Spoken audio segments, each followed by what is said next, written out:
Hello दोस्तों, Rathi academy में आपका स्वागत है। दोस्तों, कैसे हो आप सभी?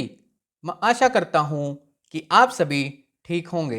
तो चलो, आज मैं आपके सामने एक बेहतरीन सब्जेक्ट को लेके आया हूँ जिसका नाम है रीजनिंग।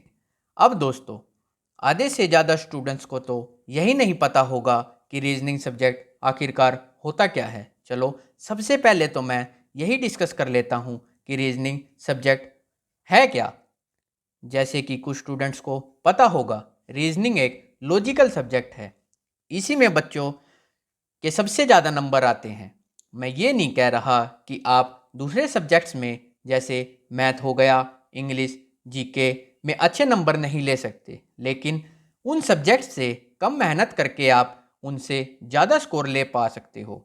जैसे हम अपना कॉन्फिडेंस लेवल इंक्रीज कर सकते हैं, क्योंकि दोस्तों आप जानते ही होंगे रीजनिंग सब्जेक्ट किसी भी कंपटीशन एग्ज़ाम में एक अच्छा खासा वेटेज रखता है। इसीलिए स्टूडेंट्स को सबसे पहले रीजनिंग सब्जेक्ट को ही स्ट्रॉन्ग करके अपना कॉन्फिडेंस लेवल को इंक्रीज करना चाहिए। बाकी दोस्तों, मेरा मानना तो ये है, रीजनिंग सब्जेक्ट तो सौदा ही कुछ नहीं, लेकिन फिर भी बच्चे इसमें मार्क्स नहीं ले पाते।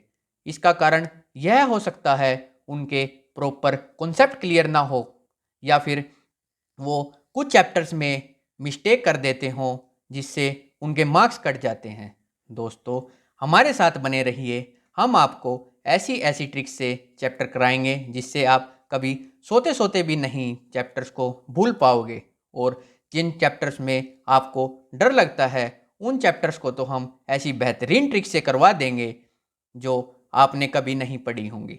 तो चलो, मैं ज़्यादा टाइम न लगाते हुए अपना टॉपिक शुरू करता हूँ। दोस्तों, आज की क्लास में हम ये जानेंगे कि रीजनिंग का इंट्रोडक्शन और उनका सिलेबस क्या है, जिससे एग्जामिनर कहाँ कहाँ से और कौन से चैप्टर से ज़्यादा क्वेश्चन पूछता है। चलो, हम स्टार्ट करते हैं। दोस्तों, जैसे कि आप देख ही रहे होंगे, हमने रीजनिंग के सारे चैप्टर को एक टेबुलर फॉर्म में समझाने की कोशिश की है, जिसमें आपको समझने में आसानी हो सके।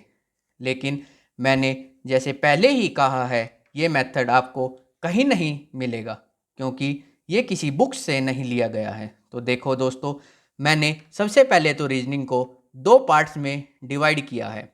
फर्स्ट वर्बल रीजनिंग और दूसरा नॉन वर्बल रीजनिंग। फिर मैंने वर्बल रीजनिंग को आगे तीन पार्ट्स में डिवाइड किया है। फर्स्ट जर्नल मेंटल एबिलिटी, उसके बाद लॉजिकल रीजनिंग, और हम फिर लास्ट में देखेंगे एनालिटिकल रीजनिंग को।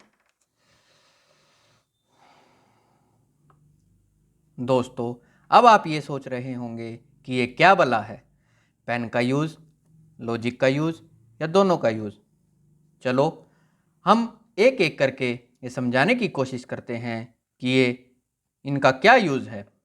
दोस्तों, जैसे कि आप देख ही रहे होंगे, ये चैप्टर्स की लिस्ट में कहीं ना कहीं पेन के यूज़ से ईजिली कम से कम समय में ये क्वेश्चन सोल्व किए जा सकते हैं, क्योंकि दोस्तों किसी भी कंपटीशन एग्ज़ाम में हमारा मेन मोटिव तो टाइम सेव करना ही है।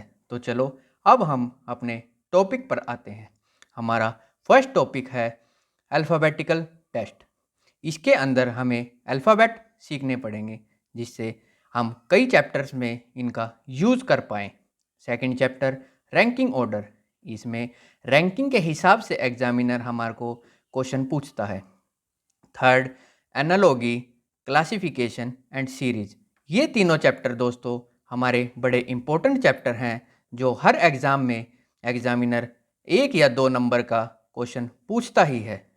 उसके बाद हम आगे बढ़ते हैं और हमारा अगला टॉपिक है coding and decoding, blood relation. Blood relation में हमारे को रिलेशन से क्वेश्चन पूछे जाते हैं। Direction test, cube and cuboid, dice, clock, calendar, word formation. उसके बाद दोस्तों वर्ड फॉर्मेशन के बाद मिसिंग टर्म आता है। Missing term, symbol and motion, arithmetic reasoning. Arithmetic reasoning हमारा मैथमेटिक्स से रिलेटेड क्वेश्चन आते हैं इसके अंदर, और ये काफ़ी इंपॉर्टेंट चैप्टर है। इसके बाद arrangement of word in logical order.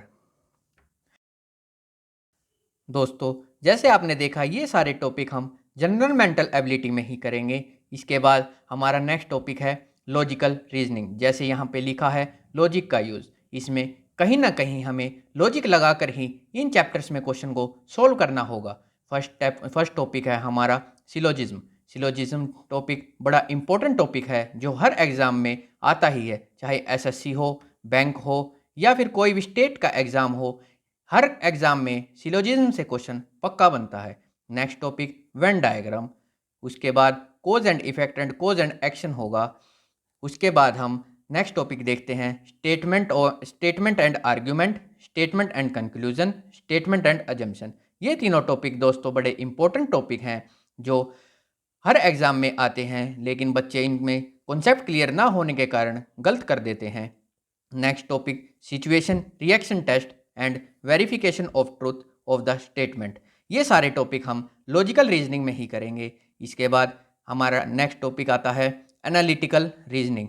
यहाँ पे जैसे दोस्तों आप देख रहे होंगे, यहाँ लिखा है दोनों का यूज़। ये क्या भला है?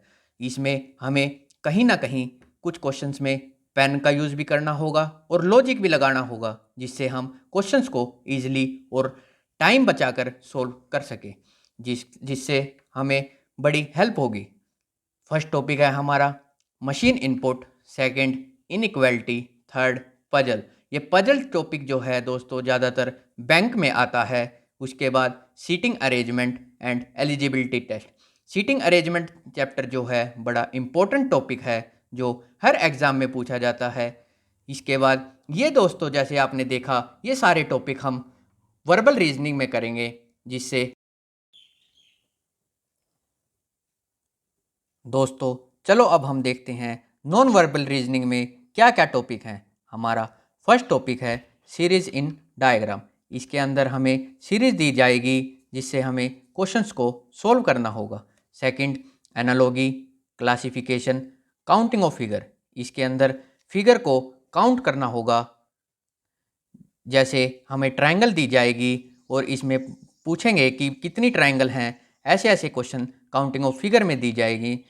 इसके बाद figure matrix, embedded figure. Embedded figure को दोस्तों हम छुपी हुई फिगर भी कहते हैं, क्योंकि हमारे क्वेश्चन इसमें छुपी हुई फिगर से आते हैं। उसके बाद complete of figure, paper cutting and paper folding, mirror image and water image. ये दोस्तों बड़े इंपॉर्टेंट टॉपिक हैं जो हर एग्ज़ाम में पूछे जाते हैं। तो दोस्तों जैसे कि आपने देखा होगा, आपने समझने की कोशिश की होगी हमने किस प्रकार सारे चैप्टर्स को एक टेबुलर फॉर्म में समझाने की कोशिश की है। मैं आशा करता हूँ कि आप सारे चैप्टर्स और हमारे रीजनिंग का सिलेबस समझ चुके होंगे। तो चलो दोस्तों, इसी के साथ मैं अपना टॉपिक यहीं ख़त्म करता हूँ और फिर मिलते हैं अगली क्लास में एक बेहतरीन टॉपिक के साथ जो हर एग्ज़ाम में पूछा जाएगा, और उसे हम ऐसी ऐसी बेहतरीन से बेहतरीन ट्रिक से सोल्व करेंगे जिससे आपने कभी नहीं पढ़ा होगा। दोस्तों अगर आपको हमारी ये वीडियो थोड़ी बहुत भी अच्छी लगी हो तो लाइक ज़रूर करें। धन्यवाद।